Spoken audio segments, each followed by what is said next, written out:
mambo ya 2027 inakuja, lakini tuko 2025. Hatuwezi kufanya campaign kwa miaka mitano kila mara kwa mara. Tukifanya namna hiyo, nchi haiwezi kuendelea mbele mpaka tuwe wakati ambaye kuna amani. Kama uchaguzi imekwisha, tunarudi tunangoja mpaka tena uchaguzi mwingine ikuje, alafu jitokeze fanya campaign vile inafanyika katika nchi zingine. Wana kule Marekani watu wanangoja mpaka mwisho wa mwaka wa 3 ndio anaanza kutangaza mimi nitasimama.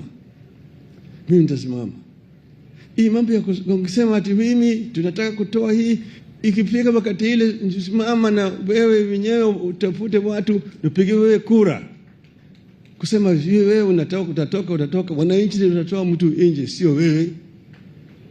Kusema ati wewe ni kuna shareholders, hapa ni shareholders, wengine wako na shares mingi zaidi, wengine wako na shares kidogo, wengine hawana shares. Hiyo ni taifa gani? Na kama wewe una shares, mbona unatoa ushuru? Unatoza ushuru sababu gani kama wewe huna shares?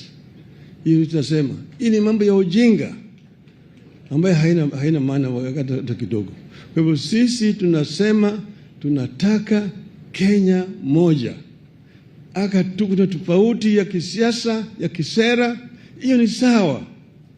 Tuwe na tofauti ya kisera, lakini ikifika mambo ya kujenga taifa la Kenya, tuwe kama kitu kimoja.